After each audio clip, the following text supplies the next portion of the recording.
ខ្ញុំមានរឿងច្រើនអ្នកណាក៏ជួបរឿងទុក្ខលំបាកដែរតែច្រើនតាមកម្មដែលខ្លួនបានសាងរឿងមិនល្អជាផលនៃបាបចាស់រតនាក៏កិច្ចមិនរួចដែរចូលព្យាយាមសាងកម្មថ្មីកម្មល្អអ្នកនឹងបានផលថ្មីផលល្អត្រឡប់មកវិញមិនខានមើលថែចិត្តអ្នកបើអ្នករវល់តែរឿងខាងក្រៅច្រើនហួសហេតុពេកតាមដានរឿងគេហួសហេតុពេកអ្នកនឹងអស់ពេលមើលថែចិត្តខ្លួនឯងចម្រើនចិត្តបុណ្យចម្រើនចិត្តមេត្តាតម្កល់ចិត្តឲ្យស្ថិតនៅក្នុងអារម្មណ៍ជ្រះថ្លាបង្ខំមិនបានអ្នកមិនអាចបង្ខំអ្វីគ្រប់យ៉ាងបានតាមចិត្តអ្នកគ្រប់ពេលនោះឡើយរឿងកើតឡើងតាមហេតុរបស់វាហេតុមានប៉ុណ្ណាផលបានប៉ុណ្ណឹងកុំតូចចិត្តអីបើចង់បានផលច្រើនត្រូវសាងហេតុឲ្យបានច្រើនព្រមតាមហេតុរៀនរីករាយនឹងអ្វីដែលអ្នកមានសប្បាយចិត្តនឹងអ្វីដែលអ្នករកបានត្រេកអរពេលឃើញគេមានបានត្រេកអរពេលឃើញគេជោគជ័យយល់ដឹងថាអ្វីសុទ្ធតែមានហេតុផលយើងបានប៉ុណ្ណឹងដោយសារតែបុណ្យយើងមានប៉ុណ្ណឹងមិនមានចិត្តច្រណែនអ្នកណាឡើយទីពឹងទ្រព្យក្តីញាតិក្តីអាចពឹងពាក់បានខ្លះតែมันអាចពឹងពាក់ផ្លូវចិត្តអ្នកបានទេរៀនស្ដាប់ធម៌បង្កើតចិត្តជ្រះថ្លាមានមេត្តាមានបញ្ញាកំណត់ដឹងពីដំណើរប្រែប្រួលនៃធម្មជាតិអ្នកអាចបានទីពឹងមិនសូវរំជើបរំជួលពេកទេកុំរំជើបរំជួលបើអ្នករំជើបរំជួលនឹងរឿងរ៉ាវខាងក្រៅខ្លាំងពេកចិត្តអ្នកនឹងមិនមានសេចក្តីសុខទេសរសើរនិន្ទាសុខទុក្ខចំណេញខាតតែងកើតឡើងតាមហេតុរបស់វាអ្នកមិនអាចខាត់បានទាំងស្រុងនោះទេគ្រប់គ្នាសុទ្ធតែមានទុក្ខម្នាក់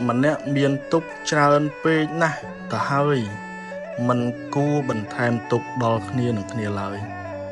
គួរមានចិត្តមេត្តាករុណាជួយសង្គ្រោះពេលគេជួបទុក្ខលំបាកថ្ងៃល្អថ្ងៃដែលអ្នកមានចិត្តរីករាយថ្ងៃដែលអ្នកបានធ្វើល្អដោយកាយវាចាចិត្តថ្ងៃនោះជាថ្ងៃមានរាសីខ្ពស់រាសីខ្ពស់អាស្រ័យលើបុណ្យដែលអ្នកបានសាងពីមុនមកនិងពេលបច្ចុប្បន្នមិនស្ថិតនៅលើមាត់គេថានៅលើសន្លឹកបៀឬថ្ងៃខែឡើយលៀបសំណាងកើតពីអំពើដែលអ្នកបានសាងកុំចាំបាច់ដើរសួរអ្នកដទៃអីតម្រូវចិត្តគេអ្នកមិនអាចតម្រូវចិត្តគេគ្រប់គ្នាបានទេព្យាយាមធ្វើកិច្ចការងាររបស់អ្នកឲ្យអស់ពីចិត្តពីថ្លើមមិនបៀតបៀនមិនឲ្យអ្នកណាមួយក្តៅក្រហាយឡើយគេគិតយ៉ាងណាជារឿងរបស់គេកុំសូវយកចិត្តទុកដាក់តាមដានគេពេកអីសង្ឃឹមមិនបានគេមិនចេះតែស្រឡាញ់គាំទ្រអ្នកគ្រប់ពេលទេសូមកុំសង្ឃឹមថាគ្រប់គ្នាគិតល្អពីអ្នកនិយាយល្អពីអ្នកគេគិតបែបណាទុកឲ្យគេជាអ្នកសម្រេចទៅចោះតួនាទីរបស់អ្នកគឺធ្វើការងាររបស់អ្នកឲ្យអស់ពីសមត្ថភាពគេគិតពីខ្ញុំ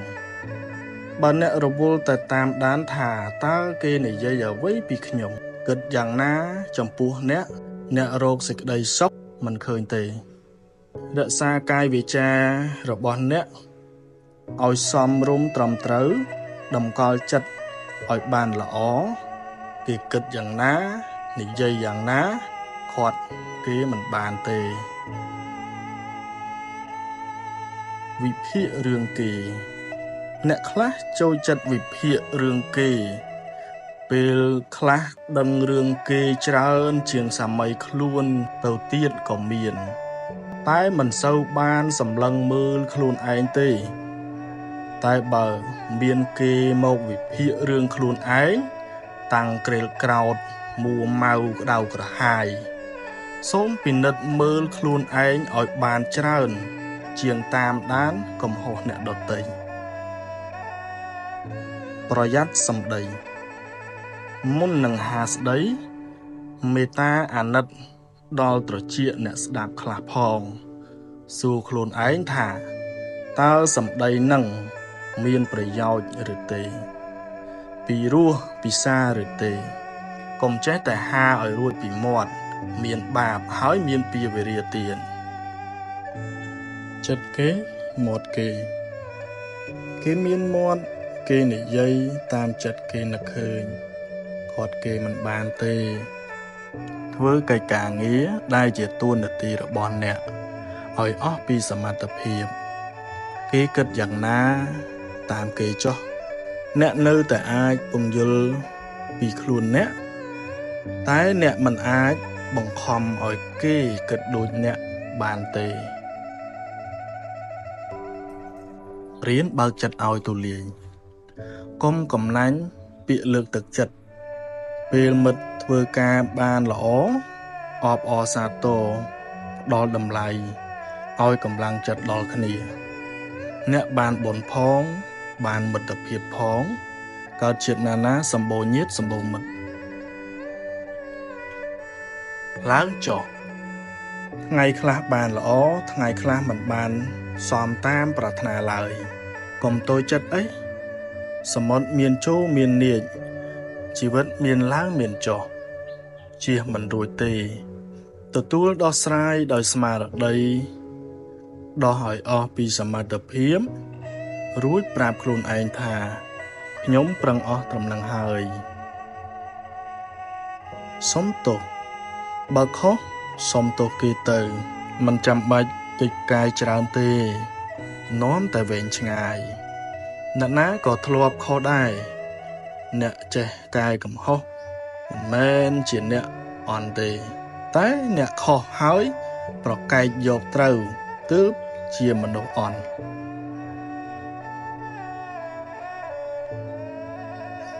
ជាងគេពេលមានទុក្ខដូចគ្នាម្នាក់មានទុក្ខត្រូវប្រឈមមុខនឹងបញ្ហាផ្សេងគ្នាគ្រប់គ្នាសុទ្ធតែចង់បានសុខគួរតែមានមេត្តាអាណិតជួយសម្រាលទុក្ខគ្នា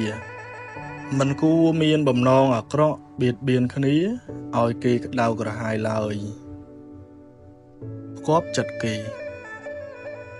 អ្នកមិនអាចផ្គាប់ចិត្តគេគ្រប់គ្នាបានទេ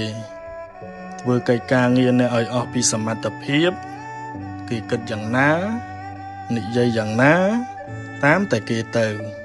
កុំសូវយកខួរក្បាលមកគិតច្រើនពេកនាំតែសៅម៉ងចិត្តសំពាយបនផ្សេងគ្នាសំពាយបនគេផ្សេងសំពាយបនយើងផ្សេងមិនដូចគ្នាទេបើគេបានសុខត្រេកអរនឹងគេទៅផលបនរបស់គេខំសាងមកកុំច្រណែនគេអីព្រោះបើច្រណែនទៅក៏មិនបានអ្វីមកយើងផងមានតែបានបាបទៅវិញចាញ់ឈ្នះគ្នាជជែកដោយកំហឹងព្រមតែចង់ចាញ់ឈ្នះគ្នាមិនសូវបានប្រយោជន៍ទេហើយអាចបង្កជាសត្រូវទៀតផងបើគេខឹងគេអាចថយបន្តិចរក្សាចិត្តឲ្យល្អគិតរកពាក្យពេចន៍សមរម្យហើយនិយាយតាមពេលវេលាដ៏សមគួរ